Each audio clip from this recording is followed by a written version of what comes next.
got Jon Davey with me, and he lives in Windsor, and it's been a very, very busy time for Windsor this week. A sad time too, John, isn't it? A sad time, but you know, it's joyous as well on one level, because you've got Charles taking over as king. You know, so it's happy, sad. I mean, she's gone off to meet Philip, you know, in pastures new. You know, I didn't think you could see the love between them, and I didn't think that she would, you know, last forever, if you like. She'd want to be with him after spending so many years together. I mean, that must be difficult, you know. That must have been awful for her, and particularly in COVID, keep trooping on. Yeah, in COVID. I mean, it was pitiful, wasn't it? Just seeing her mourning all by herself in the church. It was sad, wasn't it? Very sad. Now, you belong to Rotary. Which branch is it? It's Windsor and Eton Rotary Club. Windsor and Eton, and they did something very special for people at the weekend, didn't they? Yeah. On Saturday, we the idea was that, you know, cost of living crisis. You know, you could hearing everybody going up to the castle with flowers, and I thought to myself, there's going to be a lot of kiddies that haven't got the wherewithal, you know, to buy flowers, and they'll be going up there. And we often talk around, you know, making memories for people, you know, make it positive, making memories. And I just thought it'd be nice for those little people to have something to lay down. And so I bought 195 roses because that's the joint age of the Queen and Philip. Oh. And I thought, well, if I stand there and give them out, you know, nice touch. You know, it'd be creating those memories for the kiddies. And it just went down an absolute treat. You know, people loved it. People were, you know, giving me money, and I, you know, essentially wasn't allowed to take the money. So it's like, no, keep your money. Sorry, we don't want money today. We want to give the kiddies the flowers and let them have a memory. And wow, it went down really well. What a lovely touch. I mean, that is very, very nice. And what sort of roses were they? What colour? Well, I bought essentially all the red roses and all the yellow roses that were in the shop. Essentially, you know what I mean? There's a few left. Yeah. Or was there a few left? I think I then got a big bunch as well with about 30 in it, just to make sure, you know, that I had it all covered. But yellow was her favourite colour, and red is obviously a favourite colour of many people. So. Oh, that's beautiful. Now, living in Windsor, you must have seen the royals many times. I mean, they've been a fixture, haven't they, of Windsor? They have. I mean, the first time that I saw the Queen was down at Datchet, on the riverbank there next to Chris Cruise's, the boatyard.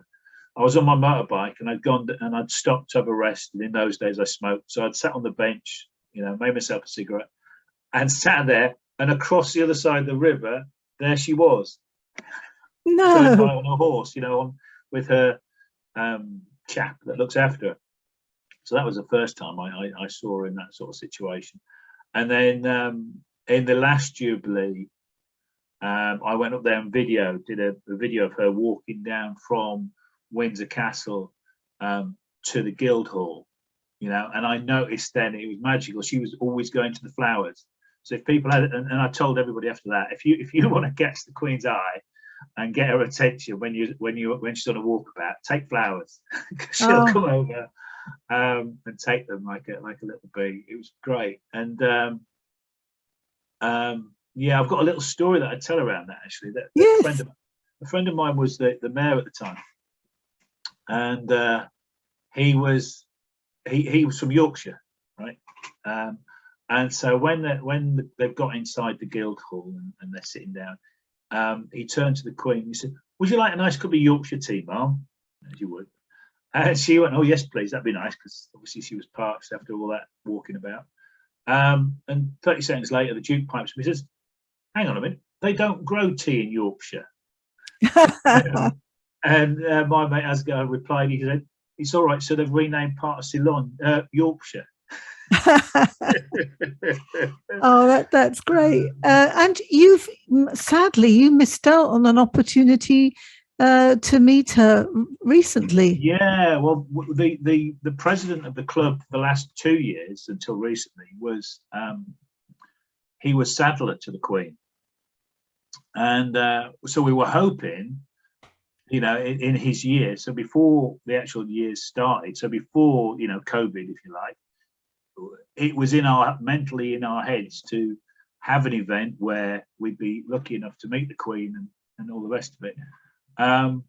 But sadly, that just didn't happen because COVID got in the way and ruined that. No. I mean, I met the Duke a few times at different, because he was an honorary member of our club. Was he? Yeah. So he came to lunch a few times, and I met him up at the garden party. We get tickets for the garden party, and if you've not been, you go in the raffle prize. It's lucky dip, and I got lucky one year, and so met him there. So yeah, and he was always trying to put people at ease. So I could see why the Queen, was attracted to him, if you like. You know what I mean? Because he's a personality, and my understanding is, she matched him when she, in private, if you like, in behind closed doors, because she had to obviously be more formal than the rest of us. But I mean, yeah, a massive loss. But Charles seems to be stepping in very well, doesn't he? He does. He does. He's slotted in, and there's a change about him. He seems to be more upright and more confident to me. Well, yeah, because I mean, he was a sensitive child, and he's been a sensitive adult, I guess, and he's connected to nature. So it'll be good to see all that green stuff, if you like, get pushed to the fore. Yes. And have more power about it, because they're going to want to. The world is going to want to have his ear, and therefore they're going to have to, attract his ear by doing good stuff, I think. Well, we definitely need good stuff. There's no doubt about that. Yeah. Well, I love your reminiscences today, and I applaud the work of the Rotary. I mean, they're all the Rotary clubs around us are fantastic, and you do a superb job. Are you going to do the Santa run in your area soon? The Santa run? Yeah. Well, we haven't organised it, but I dare say, well, I think there's a number of host different events, and there's a big one in Reading. I think that's the big one that everybody goes to, and then Alexander Devine have one as well, don't they? Along the Long Walk. So yeah, I mean, we don't interrupt things that are already going on. You know what I mean? It's about supporting those things. So we'd obviously help if they knocked on our door and said, "Hey, can you help by doing, ushering or holding a bucket or whatever it was?" Then yes, we'll join in. But I'm not one for running, Carla. Well, your impromptu idea was superb, and I'm sure there's a lot of very happy children that have taken part in this very, very memorable historic occasion, and thanks to you. So thank you very much, Jon.